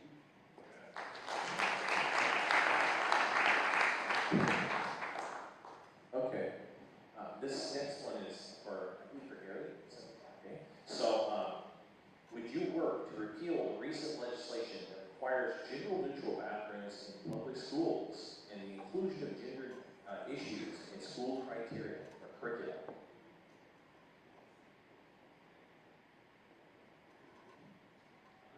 The gender issue. I find it puzzling that the California efforts regarding trans students don't acknowledge that many teens have challenges navigating puberty and may become confused about their gender identity. You know, they say about 3 times as many teens identify as transgender than adults. This suggests that roughly 2 out of 3 teens who identify as trans may disappear when they become adults. So, just based on that, that's common sense. We obviously don't want to, we don't want to move this, the bathroom issue and all that. It's already gone way too far. This is an issue that's been promoted by the left for their own political purposes, and so I would be very much against thank you. Sorry about that. With a master's degree in education and experience in the classroom, the whole gender confusion agenda item, as he says, is puzzling. Yeah, it's puzzling. It is confusing our kids, most important. And that's not acceptable. And with my background, that is one of the first things I'm going after because they are causing chaos and confusion.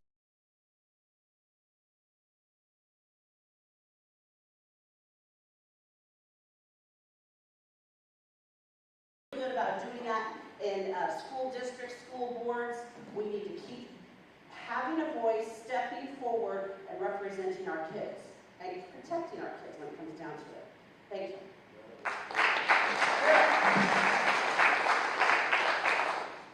So I don't think that we should be having gender-neutral bathrooms. I think we should have, boys and girls rooms. But I do think that we can accommodate people. When my kids were in school, there was many times where accommodations needed to be made for specific students, and there's no reason why we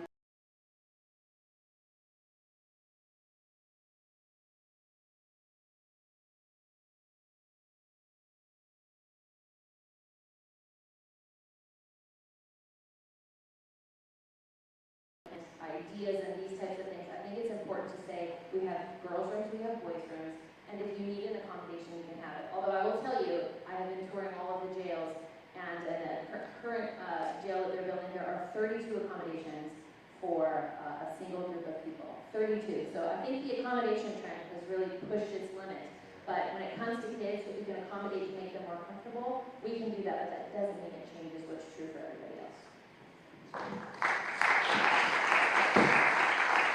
So in my current position, I'm in charge of safety for our schools. So I train the teachers on active shooters. I try to fix those accommodations. We don't have a lot of that in Modoc County, but every kid deserves to be safe in school. So I do agree with accommodating some. I'm not sure where our society decided we need to change everything to that 1% of the world that is having these issues. And I don't agree with it. I don't agree that they should be shoving social agendas down our throats and ruining our kids. Our kids do not understand this stuff. There's a reason we don't talk about this in school.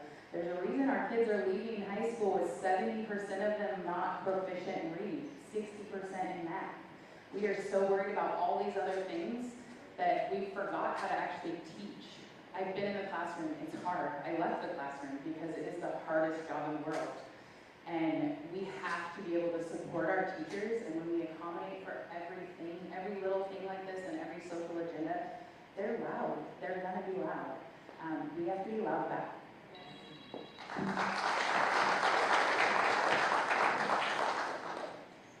When a child is expressing a question about their gender, I think you have to notify the parents immediately. Absolutely. Take that away from your teachers. Don't penalize our teachers for doing that. Let the parent have that conversation with their child. Think about it when you were in high school and your best friend lit up a cigarette. And you said, well, you know, maybe I'll try that. And you try it and you decide that you don't like it. But at least you had some parents that you could talk to about it, and they could tell you the badness of what you were trying to do. I do not believe in a third bathroom. Boys go in the boys' bathroom and girls go in the girls' bathroom. I do not believe and will not support boys competing against girls and men competing against women. God put you on this earth one way, and that's the way you got to stay, as far as competing and working like that. And I'll tell you an experience as a highway patrolman down in San Bernardino one year, booking an intoxicated driver into the women's side of the jail. And when it came time to go through the door, she said to me, I don't belong on this side. And I'm like, what? I don't belong on this side. It was a male. And it kind of shocked me at that moment. That was 25 years ago. So, but that's where I stand. Thank you.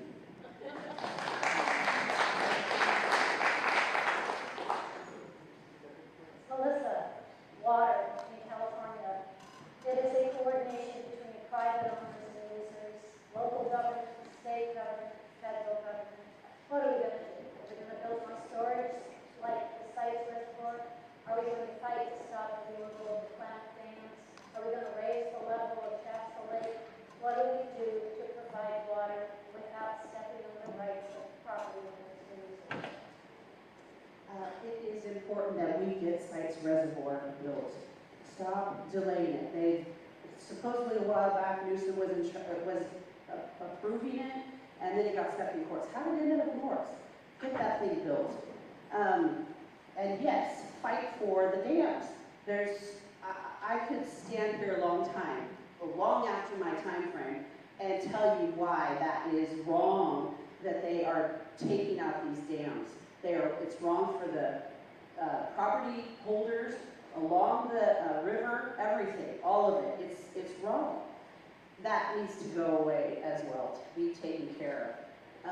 I kind of think that some of this is not going to be taken care of until Jesus comes and does a move, for crying out loud. And we've got to, by the way, we don't give them our water either. Our water stays here. Yeah. They need to build their own reservoirs down south.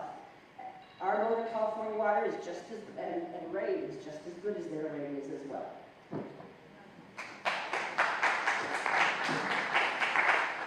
Yeah, it seems like in California we just keep shooting ourselves in the foot. So we have a solution. It's called Sites Reservoir. It's already been paid for 4 times over, but it's been delayed and delayed and delayed and delayed. And you have to wonder, are you actually trying to solve the problem or to perpetuate it? And this seems to be the argument that we often hear. And so if we're not going to win in the legislature, we have to win in the court of public opinion and making people aware of it when it hurts. We had a drought for 3 years. We should have been, Republicans should have been at the forefront talking about this issue, talking about the solution, and pushing the legislature and the governor to actually do something about it. And when we're able to step up and do that, when we're able to put pressure, things happen. If you look at what just happened with SB 14, it happened because we actually put their faces on social media and TV, and we said, hey, these are the people that are obstructing this. It's time that we actually go on the offense. And I don't need to be offensive, although I do sometimes need to be offensive. But we have to go on the offensive with our ideas. We have to put it out there that these things aren't happening for a reason, and we can do something about it.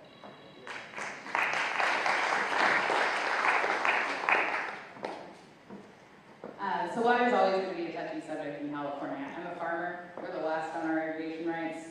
Some years we get it, some years we don't. It's something that is emotional because it's the livelihood of many people in our district. Sites Reservoir has been put obstacle and obstacle and obstacle in front of. They, in the Sacramento Bee this weekend, there's an article about being awarded $100 million to plant trees to combat heat.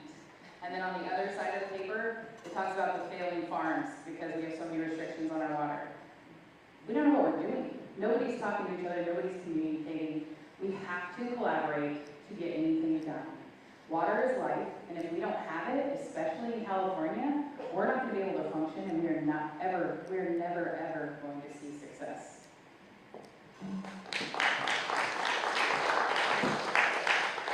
Well, would y'all agree that 2023 was a pretty good year for water?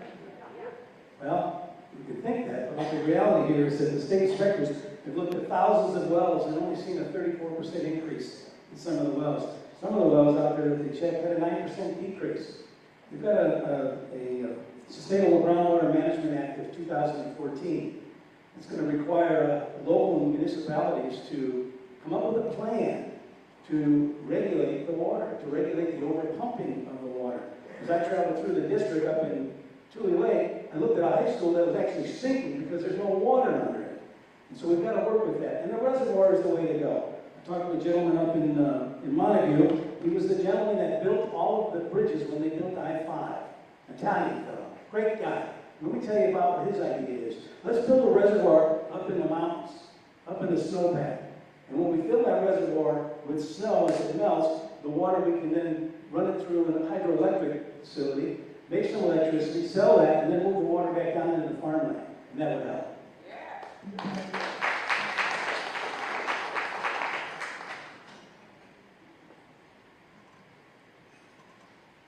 California infrastructure has graded D+ by the Society of Civil Engineers. In California, 1,680 dams are in risky condition. 1 out of 18 bridges is structurally deficient. This is because we have become a society of government inefficiency, no accountability, and no reasonable limits on government. This is the result of Democrat control. And the only way this is going to change is that we start building a public relations effort on our part to get Republican positions and platforms out through a grassroots journalistic network to start influencing the known party preference voters to come our way, and then finally we'll have some sanity to our infrastructure investing. There is really, by the way, we're investing about 4% of our budget, and it was 25% 20 or 30 years ago. Thank you.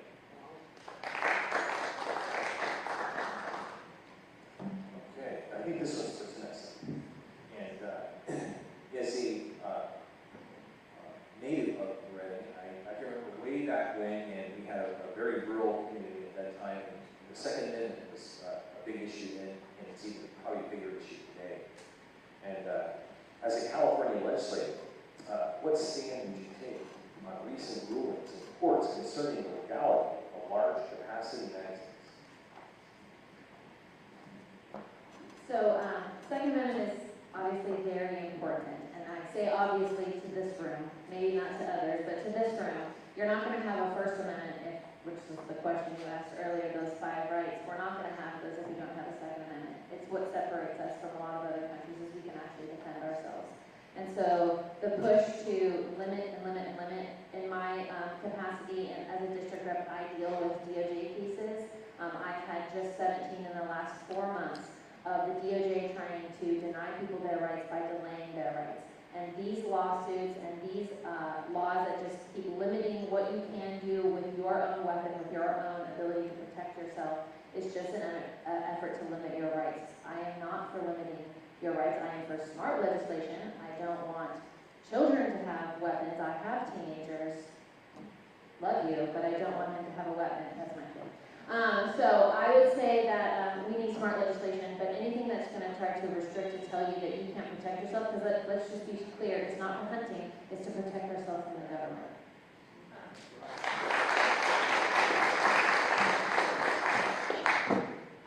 So I coach the shooting sports team in Modoc with my husband. My son's on the shooting sports scholarship for shotgun sports, trap ski sporting place. I am on the gun range board. I am on the California Youth Shooting Sports Association, and I have already been fighting this because last year they put into legislation that youth shooting sports was advertising for youth shooting sports was illegal and could be a $20,000 civil fine. It's based on the tobacco things, which is fine because kids shouldn't be smoking tobacco. Kids are allowed to, however, hunt. The bill crushed hunter's education, which is a state program. And if we wouldn't have fought it the way we did and got that language exempted, it would have shut down all youth shooting sports. It would have shut down a whole future generation that wouldn't even know what they're missing because they wouldn't have ever had it. So I'm already fighting it. That's one of the things that I get very loud about as a mom, as an American. I think that's our right. And we shouldn't, the government has no place there.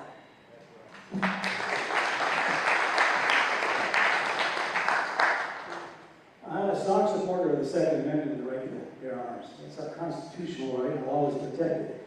In my years in law enforcement as an instructor for the Highway Patrol teaching weapons safety, for years teaching people how to use their weapons effectively and safely. And you've got Newsroom there in Sacramento trying to tax us out of gun ownership. You have the right to have a gun. And if, like me, I hope it never happens to you, serving a search warrant, you stare down the barrel of a 45, and it goes off and burns the side of your face with a muzzle flash, I didn't change my idea. Look, a bad guy's not going to use a gun to kill you just because Newsom banned him. It's never going to happen that way. No, we have to protect that right. Go to the high-capacity magazines. They're out there. They're out there. But when you've got a criminal using it, let's hold them accountable. Let's open up the jail, let's lock them up, and put them there for a while.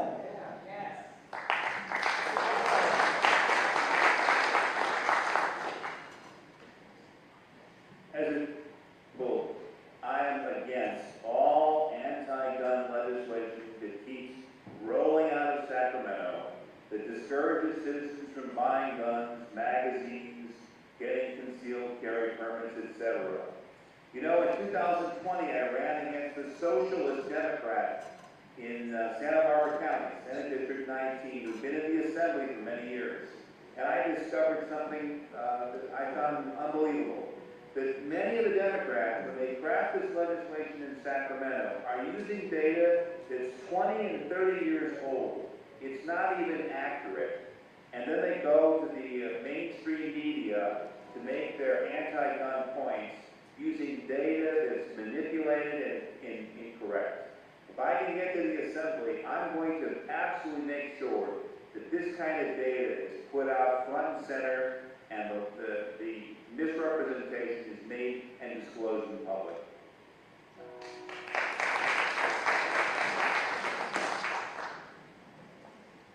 So I am that red native, and if I voted the wrong way, I have 5-year-old older twin brothers that would come down on Melissa and would disown me from the Hunt family. If you stop and think, first of all, sorry to say, but this is once again another asinine question, and we find ourselves, all of us, answering asinine questions because of our culture. And this is how it's done. They take your freedoms little by little by little by little. And this is another example of them taking your freedoms little by little. All those big magazines, the full magazines, no, that's not full, that's an automatic weapon. No, I'm for open carry. I'm going to support every gun, period, and enough of the little by little, taking our freedoms. Yeah. Hey, you can do better than that. Heather, we are going to begin with you on this question, but we're going to take just a slight deviation from the rules. This question does deal with your oath of office, but I am going to ask each candidate a different question based on your knowledge of our founding documents for which you will be taking that oath. So Heather, according to the Declaration of Independence, for what purpose are governments instituted among men? Yes, according to the Declaration of Independence,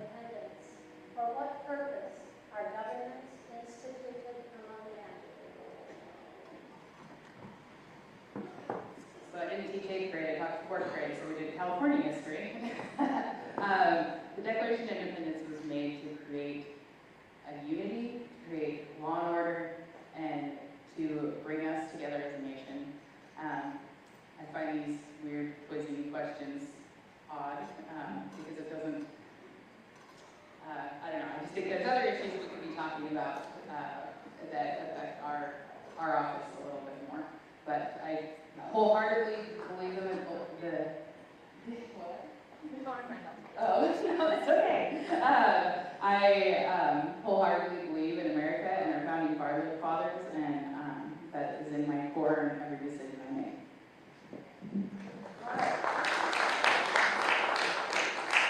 Again, according to the oath that you will take upholding the Constitution and our founding documents, we assume that you know what's in those. How many specific articles are contained within the body of the Constitution? 10. Okay. Melissa, how many times within the history of our country has the Constitution been amended?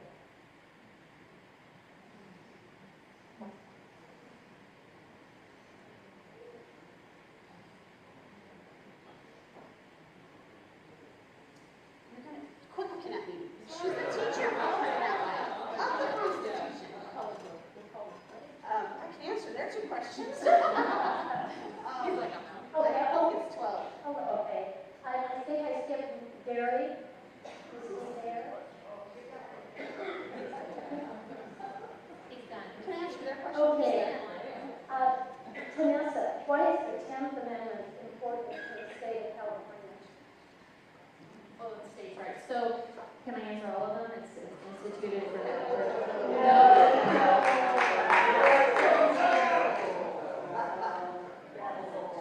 Okay. No? Well, you answered yours. Gary, is he there? Yes. There it is. It's number 7.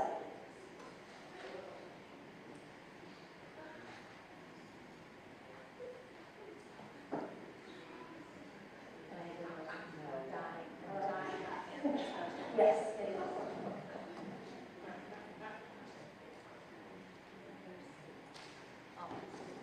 I know. We're juggling the technical issues pretty well, but we still have this.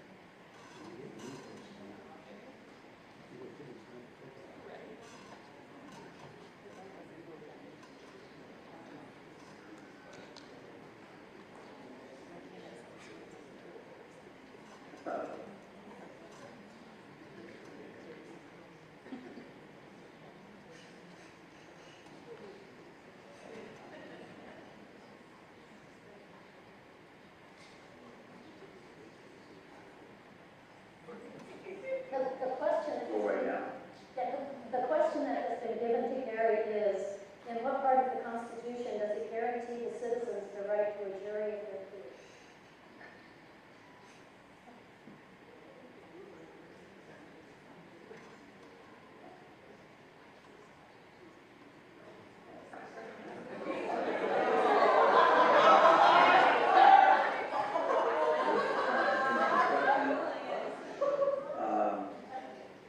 So I would just say that I offhand don't know the answer.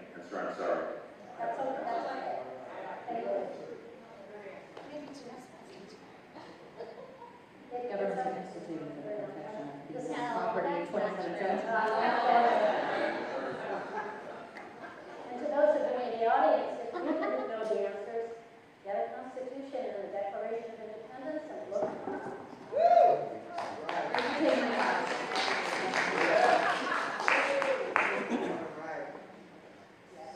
Look like this.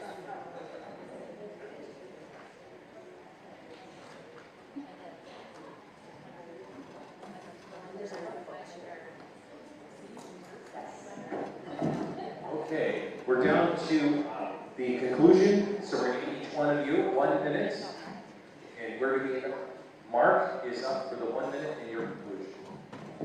Thank you. Thank you all for coming. Those that are getting an early start out the door, we appreciate you coming tonight and listening to us. I want to say that, like me, there are significant challenges that face us here in the state of California. And it all starts with what's going on in Sacramento and Gavin Newsom. He's broken our state. Look what he did to San Francisco. Look what he's doing in Sacramento. He's trying to bring that to us, and we have to fight that. We have to take back local control. We know what works for us in our communities. We need to stand together and let Sacramento know, hey, we got this, people. We got it under control. Leave us alone. Let us do our thing up here, and we'll take care of it. We'll give you some water. We'll sell you some food, and you'll be okay. But for right now, what I really want to do is tell you that, based on my experience on the city council, my time at the highway patrol, I believe I'm the most qualified candidate with the most leadership experience to fight for you on the assembly floor in Sacramento. And I'd like to thank my wife, Kathy, once again. Without her, this doesn't happen for me, people. For her to be by my side through all of these events is just, well, I can't thank her enough. Thank you.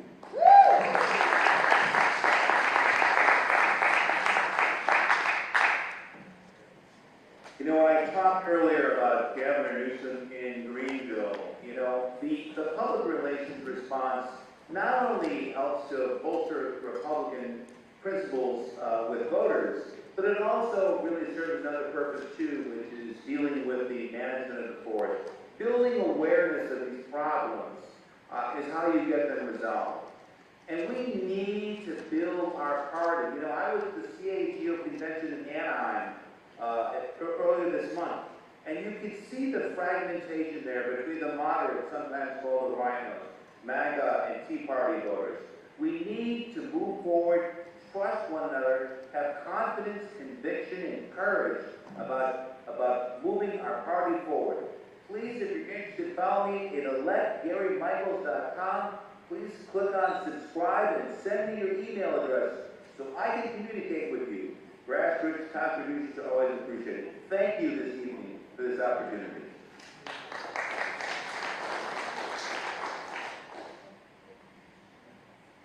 Okay, so they didn't ask us some questions, so I want to make sure those are covered from me. I am not in favor of abortion. I am in favor of California being a sanctuary state for fetuses and babies alike. I am a homegrown person of integrity. I have proven service, and that is in the city of Anderson. If you drive through both cities, you will see the difference. That's all there is to it. We are a conservative city, we have a conservative council, and we have voted alike, like that. And also marijuana, it is a gateway drug. Anderson City Council has taken a stand of no dispensaries, and we've always stayed with that. We still stay with that. And that's where I would go to Sacramento with as well, in my back pocket. When it comes down to it, we're in the end of a pendulum. And it's my belief we're getting ready to swing the other way, but in reality, God's getting ready to move. And if you don't realize that, you need to wake up. You might be the slowdown of this wake up. So please wake up and look to see what's going on in the spiritual world, and then everything else that's not the normal news. Thank you. Thank you so much for being here. Like I said, my name is Tanessa. My website is votetanessa.com. I'm the mayor pro tem here in Reading, and it has been an incredible experience to not just to talk about leadership, but to actually exercise it, to actually be in the process of legislating, of leading, of governing. It's an interesting concept, the local control, and it's so important to learn at this level, so when you get to the state level, you understand the divisions of power. Oftentimes, government overreaches because it's meddling into things that they shouldn't. And so I'm a firm believer in the boundaries, the separation, that state has its role and that local has its role. And so I will tell you, I'm running to represent you. I'm running to raise the expectation of what representation can look like, to fight for what matters to you, your rights, your parental rights, that the Constitution is not just honored but practiced. And so I'm asking for the endorsement of the Central Committee. I'm asking for your votes. I'm asking for you to join my team. Thanks.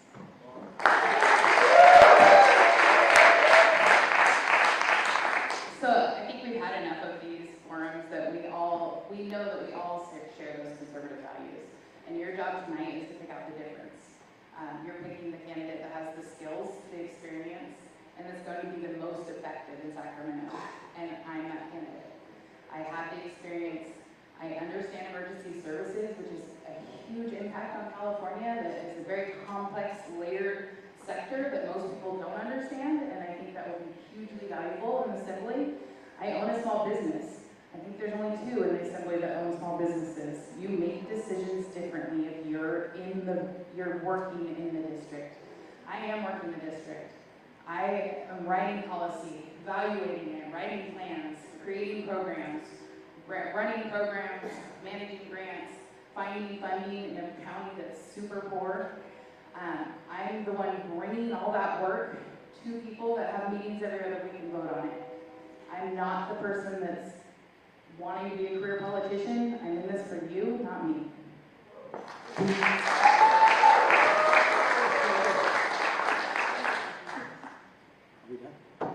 Okay.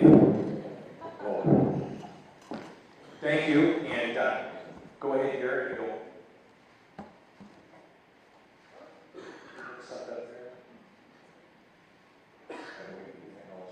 There you go. We have a QR code up there for a straw poll.